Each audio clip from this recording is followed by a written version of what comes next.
Halo, kembali lagi dengan saya Putra. Kami di kelompok 3 ingin menjelaskan kesimpulan dari topik pembelajaran ini. Ini adalah mind map sudah dibuat di kelompok kami, yaitu kesimpulan dari topik 1 sampai 7. Yang pertama itu topik 1, yaitu Introduction to Computer Science. Ilmu komputer adalah ilmu pengetahuan yang berisi tentang teori, metodologi, desain, dan implementasi berhubungan dengan komputasi, komputer, dan algoritmanya dalam perspektif perangkat lunak atau software maupun perangkat lunak atau juga disebut hardware. Topik kedua yaitu landasan algoritma. Algoritma adalah kumpulan perintah untuk menyelesaikan masalah secara terstruktur dan logis. Yang topik ketiga yaitu representasi data dan logika. Binary merupakan informasi terkecil dalam komputer yang digunakan untuk menampung informasi yang hanya bernilai benar atau satu atau salah, nol. Logik berperan penting untuk mendorong penalaran sistematis dan kejernihan berpikir, critical thinking, dan membentuk dasar algoritma atau juga problem solving. Topik keempat yaitu organisasi sistem komputer. Organisasi sistem komputer adalah cara semua komponen dalam sebuah sistem komputer bekerja bersama untuk menjalankan operasi yang diperlukan. Ini mencakup struktur fisik dan logika dasar yang membentuk dasar dari arsitektur komputer. Yang topik kelima itu sistem perangkat lunak, yaitu kumpulan perintah untuk menyelesaikan suatu masalah dan menjalankan fungsi dari komputer. Topik keenam yaitu komputer network, yaitu jaringan komputer yang mengacu pada perangkat komputasi yang saling terhubung serta dapat bertukar data dan berbagi sumber satu sama lain. Perangkat jaringan ini menggunakan sistem aturan yang disebut sebagai protokol komunikasi untuk mentransmisikan informasi melalui teknologi fisik atau nirkabel. Topik terakhir atau topik ketujuh yaitu keamanan jaringan dan informasi.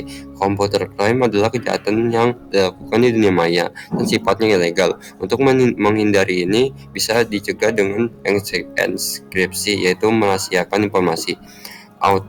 Authentication dan authorization juga penting untuk dilakukan. Selanjutnya saya ingin menjelaskan lebih banyak kesimpulan dari topik pertama, yaitu Introduction to Computer. Ilmu komputer adalah ilmu pengetahuan yang berisi tentang teori, metodologi, desain, dan implementasi yang berhubungan dengan komputasi, komputer, dan algoritmanya dalam perspektif perangkat lunak. Ilmu yang dipelajari di teknik informatika atau ilmu komputer di antara lain yaitu dasar matematika, teori ilmu komputer, organisasi sistem komputer, data dan sistem informasi, metodologi komputasi, aplikasi komputer, dan yang lain-lain. Basic dari operasi komputer yaitu input, output, operation, dan penyimpan data atau storage. Yang pertama, input adalah unit luar yang digunakan untuk memasukkan data dari luar ke dalam mikroprosesor. Processing adalah operasi pada data yang dilakukan di dalam prosesor. Ketiga yaitu output, yaitu biasanya digunakan untuk menampilkan data atau dengan kata lain menangkap data yang dikirimkan oleh mikroprosesor. Contohnya adalah data yang akan ditampilkan pada layar komputer atau pencetak. Yang keempat yaitu storage, yaitu berfungsi menyimpan data, program, atau keluaran untuk penggunaan di masa yang akan mendatang. Oke, untuk selanjutnya saya akan menjelaskan mengenai landasan algoritma. Jadi, algoritma itu adalah perintah untuk menyelesaikan suatu masalah yang dilakukan secara sistematis, terstruktur, dan juga logis. Algoritma ini berusaha untuk meniru perilaku manusia untuk menjalankan proses komputasi. Algoritma ini memiliki beberapa karakteristik. Yang pertama, input spesifik. Yang kedua, output spesifik. Yang ketiga, correctness. 4, finite. Kelima, precise. Dan yang keenam adalah generality. Algoritma ini dapat diukur efisiensi dan juga kompleksitasnya. Nah, kompleksitas algoritma ini diukur berdasarkan kinerjanya dalam menghitung waktu eksekusi algoritma. Salah satunya dapat digunakan adalah algoritma brute force. Waktu eksekusi algoritma ini dapat diklasifikasi menjadi 3 kelompok besar, yaitu base case, average case, dan juga worst case. Nah, notasi O besar adalah cara yang digunakan untuk menguraikan laju pertumbuhan suatu fungsi, yang tidak lain adalah time complexity suatu algoritma. Lalu di dalam algoritma ini digunakan juga pseudocode. Pseudocode ini digunakan untuk mempresentasikan algoritma dengan bahasa yang menyerupai dengan bahasa komputer, namun masih bisa dipahami oleh manusia dengan baik. Jadi, di dalam pseudocode ini terdapat beberapa basic control mechanism. Yang pertama sequence, yang kedua selection, yang ketiga repetition. Nah, algoritma ini sangat berkaitan erat dengan kehidupan manusia zaman sekarang di era perkembangan teknologi, karena algoritma ini dapat digunakan untuk memecahkan berbagai masalah yang ada. Contohnya adalah masalah logika, masalah matematika, dan lain-lainnya. Algoritma ini juga membuat program itu menjadi lebih efisien dan sederhana untuk memudahkan pengguna yang memakainya. Kesimpulan yang bisa didapatkan dari bab representasi data dan logika adalah binary digits merupakan informasi terkecil dalam komputer yang digunakan untuk menampung informasi yang bernilai benar atau salah, dan hanya mengenal 2 angka, yaitu 0 dan 1, di mana 0 itu salah dan 1 itu benar. Kemudian byte merupakan kumpulan dari bit yang terdiri dari 8 bit. Jumlah penggunaan storage dalam gambar, audio, dan video juga bisa dihitung melalui informasi-informasi yang terdapat pada soal. Lalu, mengapa logic itu penting? Karena untuk critical thinking dan problem solving. Dalam critical thinking ini mendorong penalaran sistematis dan kejernihan berpikir, dan dalam problem solving bisa membentuk dasar algoritma. Jadi pada materi organisasi sistem komputer kita telah mempelajari beberapa hal seperti dasar arsitektur sebuah komputer. Lalu kita telah mempelajari bagaimana sebuah instruksi diproses oleh komputer, dan kita juga telah mempelajari sifat-sifat dan bentuk dari RAM. Nah, kita dapat menarik kesimpulan dari beberapa topik yang telah kita pelajari. Kesimpulan pertama adalah organisasi sistem komputer adalah cara semua komponen dalam sebuah sistem komputer bekerja bersama untuk menjalankan operasi yang diperlukan. Selanjutnya, mempelajari cara kerja komponen komputer merupakan hal yang penting. Dan dalam sebuah sistem komputer, komponen seperti CPU, RAM, atau perangkat penyimpanan, perangkat input atau output, dan perangkat lunak berinteraksi dalam koordinasi yang kompleks. Pengetahuan tentang cara kerja masing-masing komponen dan bagaimana mereka berinteraksi akan membantu kita dalam berbagai cara. Jadi, akan sangat baik jika kita dapat mengerti bagaimana sebuah komputer itu bisa beroperasi, terutama secara sistemnya.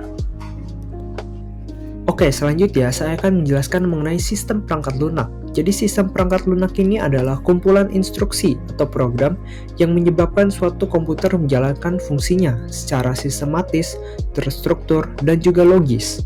Nah, sistem perangkat lunak ini dapat dibagi menjadi beberapa klasifikasi, yaitu sistem software, application software, dan aplikasi multimedia. Sistem software ini terdiri dari operating system atau bisa disebut OS, programming language, dan juga sistem utility.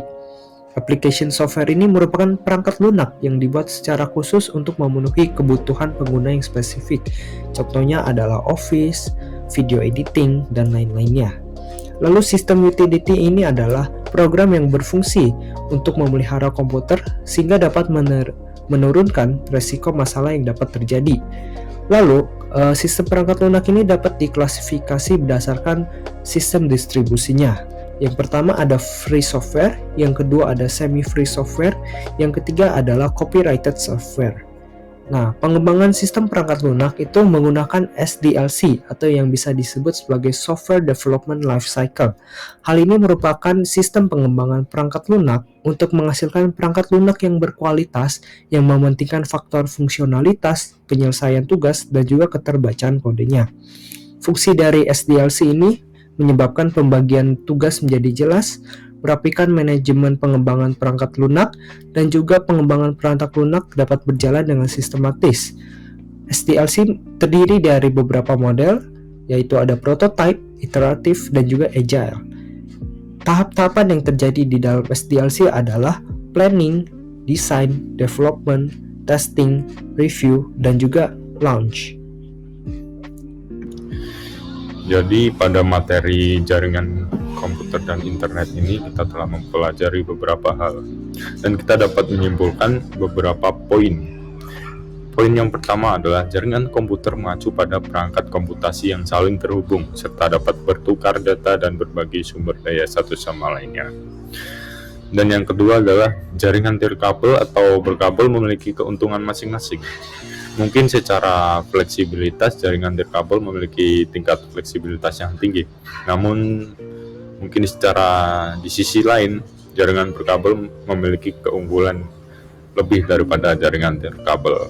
Dan yang ketiga adalah internet merupakan salah satu jaringan komputer terbesar. Internet adalah contoh terbesar dari jaringan komputer. Ini adalah jaringan global yang menghubungkan jutaan perangkat komputer di seluruh dunia. Internet menggunakan kombinasi dari jaringan berkabel dan nirkabel untuk mentransmisikan data. Keuntungan utama internet adalah kemampuannya untuk memberikan akses ke informasi, layanan, dan sumber daya di seluruh dunia dengan cepat. Internet memungkinkan komunikasi global, kolaborasi, serta akses ke berbagai sumber daya dan informasi. Kombinasi jaringan berkabel dan nirkabel dalam internet memungkinkan pengguna untuk terhubung dari berbagai perangkat, termasuk komputer, ponsel, dan tablet dengan tingkat fleksibilitas dan mobilitas yang tinggi. Lalu pada bab yang terakhir, yaitu bab keamanan jaringan dan informasi, kami belajar mengenai penyandian, computer crime, unauthorized access and authorized use, protecting against unauthorized access and unauthorized use, dan authentication versus authorization, serta threats and defense authentication and authorization. Nah, pada bab kali ini kami belajar beberapa metode penyandian. Salah satunya adalah Caesar cipher yang memiliki sifat shifting dan mapping. Kemudian computer crime adalah kejahatan yang dilakukan di dunia maya dan bersifat ilegal. Contohnya sabotase, phishing, manipulasi data, pencurian aset keuangan, dan lain-lain. Kemudian unauthorized access dan unauthorized use, contohnya adalah hacking atau cracking, for driving, Wi-Fi piggybacking, dan interception of communication. Kemudian cara mencegahnya yaitu dengan cara sistem kontrol akses, sistem akses pengetahuan yang dimiliki, sistem autentikasi kognitif, two-factor authentication, dan intrusion prevention system. Nah, kita perlu melakukan authentication dan authorization yang berguna untuk membuat informasi menjadi lebih aman. Sekian dari kesimpulan topik pembelajaran dari kelompok ini. Terima kasih Bapak dan Ibu atas perhatiannya. Saya mewakilkan Mikael Silvano di Senatan Rafaelus Wacat, dan juga saya sendiri Putra Maulana mengucapkan mohon maaf bila ada kesalahan dan juga terima kasih.